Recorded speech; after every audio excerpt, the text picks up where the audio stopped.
Yes, I am. You see, I don't know if I'm a girl or a boy yet. Does it matter? Of course it matters. If I'm a girl and you're a boy, you could beat me up. Do you think I want to lose a tooth on my first day alive? What's a tooth? Search me. I'm just born. I'm a baby. I don't know anything. Do you think you're a girl? I don't know. Let's see. Cute feet, small, dainty. Yep, I'm a girl. What do you think I am? That's easy. You're a boy. I don't feel like a boy. That's because you can't see yourself. Why? What do I look like? Bald. You're bald, fellow. Bald, bald, bald. You're as bald as a ping pong ball. And no, you're bald too. You're kidding. No, I'm not. Don't look. Why? A bald girl. Yuck. Maybe you're a boy and I'm a girl. No way. Can you keep a secret? Absolutely. There you go. Boys keep secrets, girls don't. Go on. What? Are you afraid of mice? No. I am. I'm terrified of them. What do you want to be when you grow up? A fireman. How about you? A cocktail waitress. Does that prove anything to you? I guess you're right. I'm always right. I'm the girl and you're the boy. Look, here comes a nurse to change our diapers. About time too. I've never been so uncomfortable in my life. Did you see that? I'm a girl. And I'm a boy. Just goes to show ya. What? You can't judge a book by its cover. What does that mean? How should I know if only baby goo? Goo.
To the deep and beastly jungle.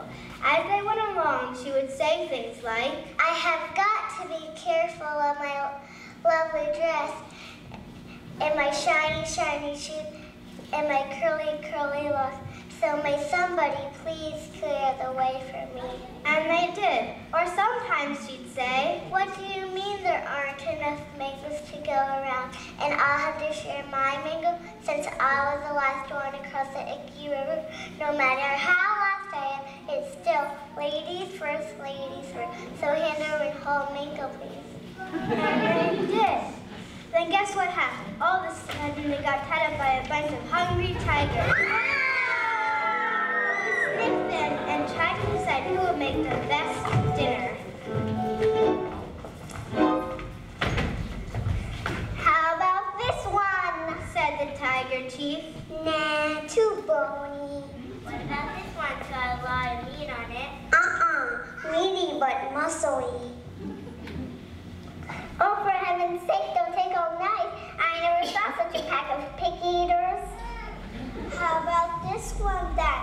It looks tender, smells nice. In fact, I haven't saw anything quite like it before. I wonder what it is. I am a tender, sweet young thing, she said. I am also a little lady.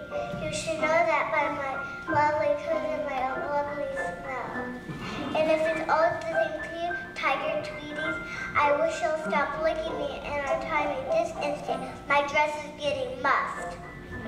Well, as a matter of fact, they're just trying to decide who to untie first. Ladies first, ladies first. And so she was. And mighty tasty too.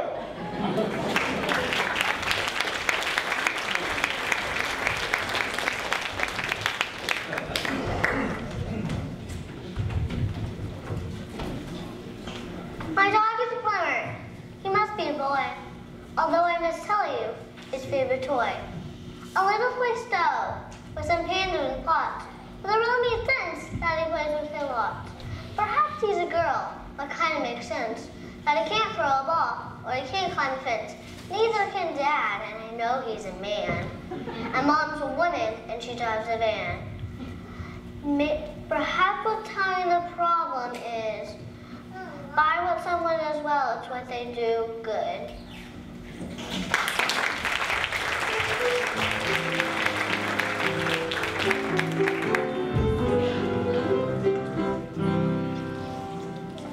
Dear Richard, don't invite me to your birthday party because I'm not coming.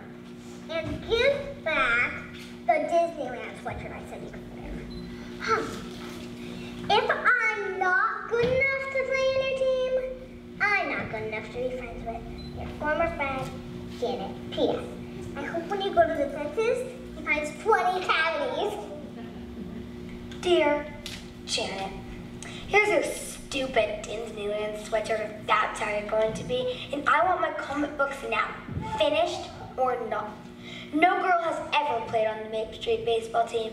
As long as I'm captain, no girl ever will. Your former friend, Richard. P.S. I hope when you go for your checkup, you need a tetanus shot. Dear Richard, I'm changing my goldfish's name from Richard to Stanley. Don't count on my vote for class president next year. Just because I'm a member of the ballet club doesn't mean I'm not a terrific ball player. Your former friend, Janet P.S. I feel like the first game 28-0.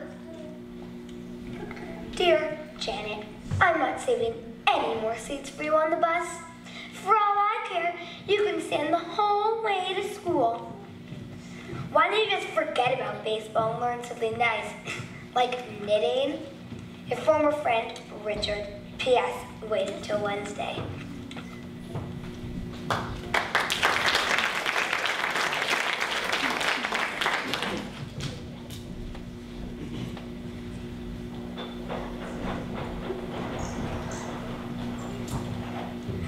One day at school, the sand table tipped over.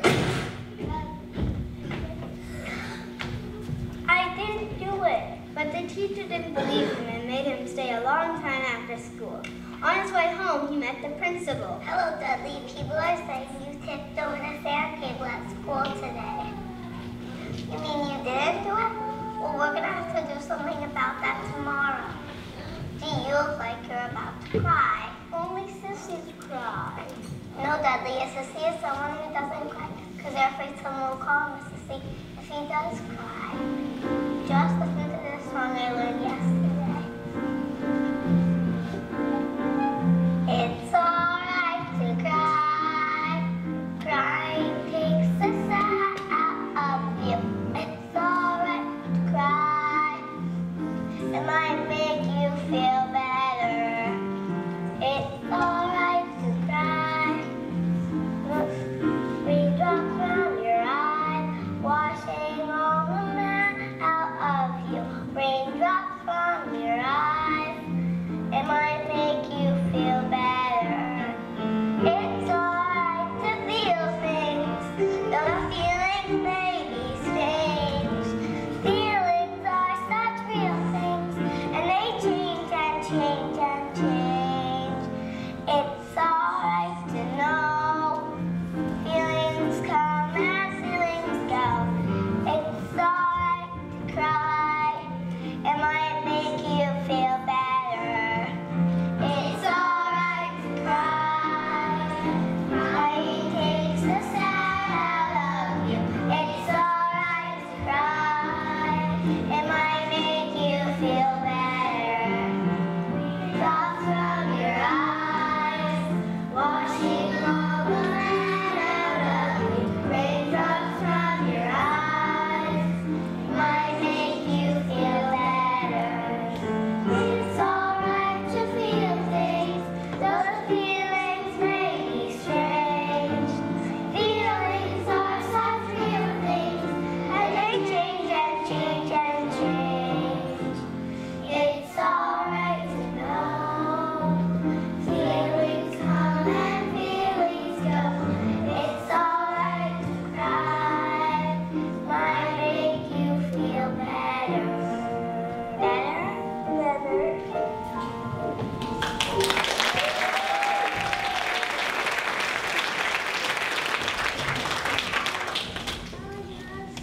You know, there are times when we happen to be just sitting there quietly watching TV, when the program we're watching will stop for a while, and suddenly someone appears with a smile and starts to show us how terribly urgent it is to buy some random detergent or soap or cleanser or wax or bleach. Now, most of the time it's a lady we see who's doing the housework on TV. She's cheerfully scouring a skillet or two. Or she's polishing pots like new, and she's doing her best to make us think that her soap or cleanser or wax or bleach is the best kind of soap or cleanser or wax or bleach there is in the whole wide world. And maybe it is, and maybe it isn't, and maybe it does what it'll say it will do. But I'll tell you one thing, I know it's true. The lady we see while we're watching TV, the lady who smiles as she scours, scrubs, or rubs, or cleans, or whatever she does on our TV screens, that lady is smiling because she's an actress. And she's earning money for learning those speeches that mention those wonderful soaps or cleansers or waxes or bleaches.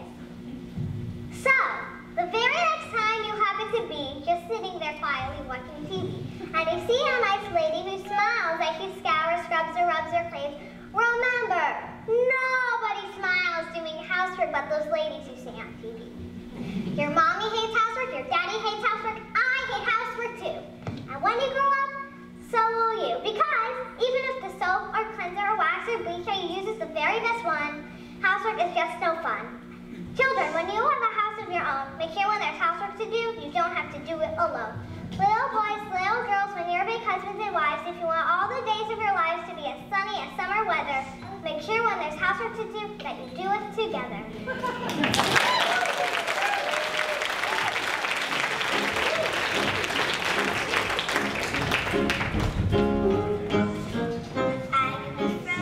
She made a pie, and Christopher John helped make it.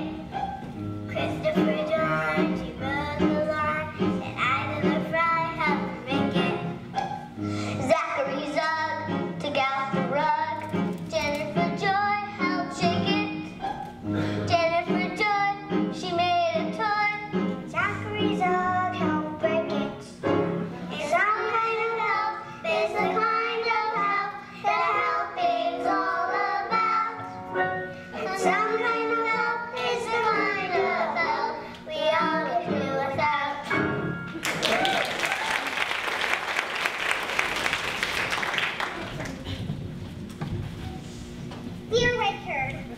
father said I can call someone to go with us for a ride on High Five Sunday.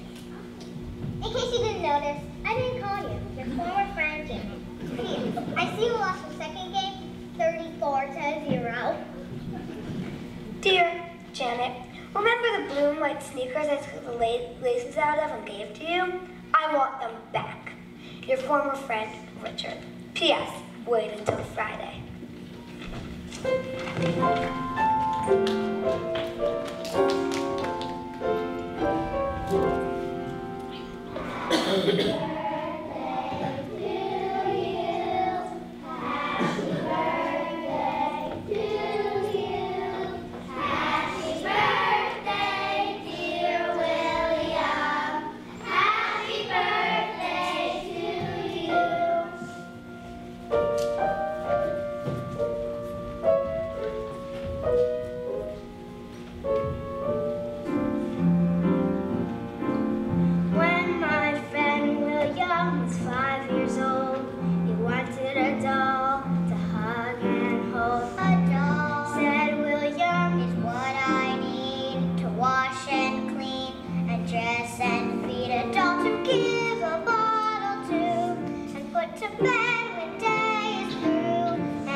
Someone else can tell you how to multiply by threes, and someone else can tell you how to spell the word connected. Someone else can tell you how to ride a two-wheel No one else can tell you how to run. An engineer can tell you how to run a railroad train. A map can tell you how to find the capital of Spain.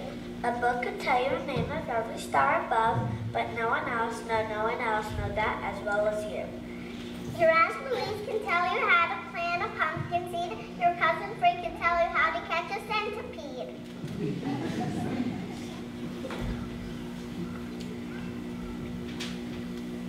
Your mom and dad can tell you how to brush between each meal. No one else can tell you how to feel.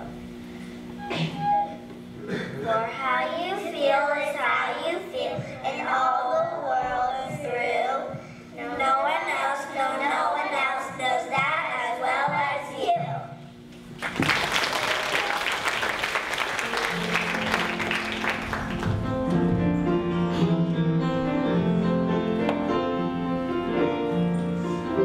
My family began with Mom and Dad and Sam and me.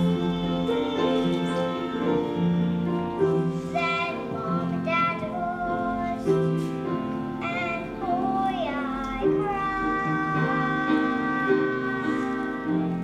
'Cause suddenly, instead of four, my family felt like three. And it took a little while till Sam and me could see that what we'd really done was multiply.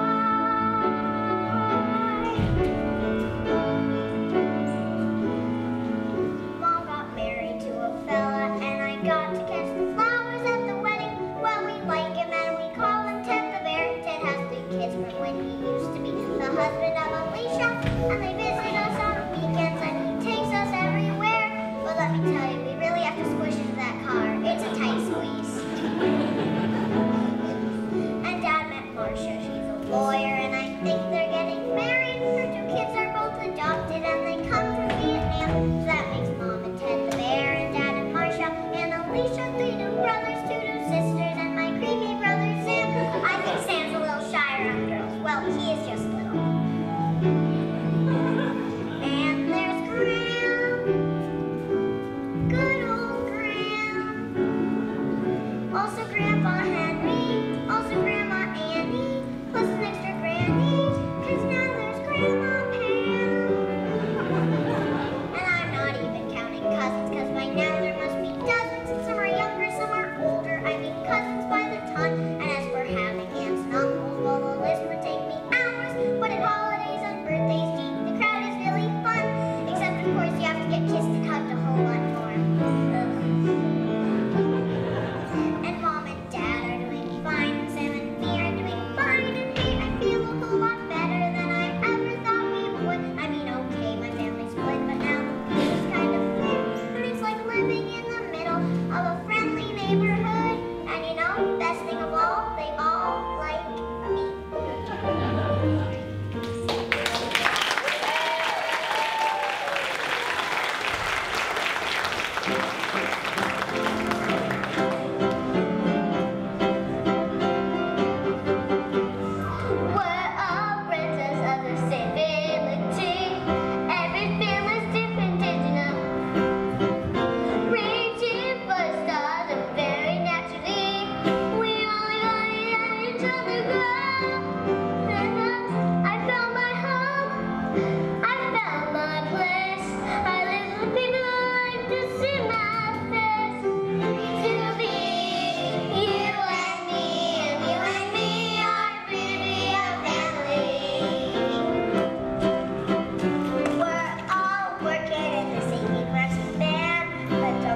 keep it anymore.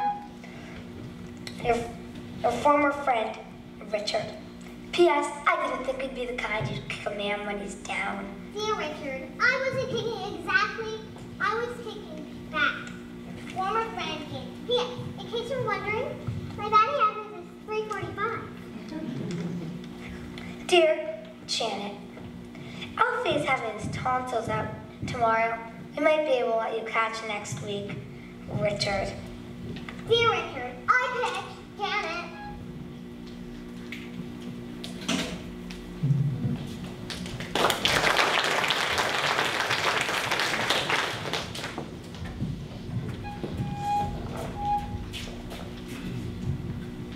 Don't dress your cat in an apron just 'cause he's already too big. Don't dress your horse in a nightgown just 'cause he can't stay awake.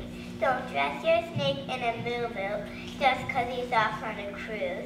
Don't dress her wearing galoshes if she really prefers overshoes. A person should wear what she wants to and not what the other books say. A person should do what she likes to. A person's a person that way.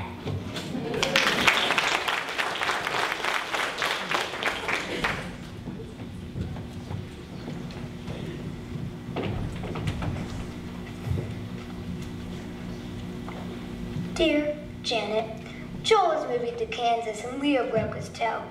How about a permanent place in the outfield? Richard. Dear Richard, I picked Janet. Dear Janet, Ronnie got the chicken pox and Danny sprained his wrist and Elwood has these stupid violin lessons. I'll give you first base and that's my final offer. Richard. Dear Richard, Susan Riley plays first base, Marilyn Jackson catches, Ethel Kong plays center field. I picked. It's a package deal. Janet, yes. Sorry about the constant losing streak. Dear Janet, at least could you call your goldfish Richard again? Your friend, Richard.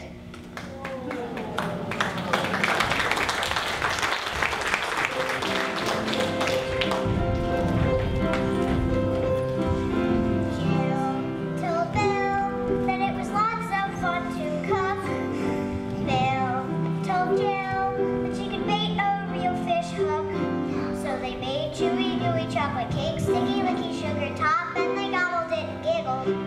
And they sat by the river, and they fished in the water, and they talked while the squirmy wormies wiggled, singing, glad to have a friend like you, fair and fun and skipping free. Glad to have a friend like you, and glad to just be me.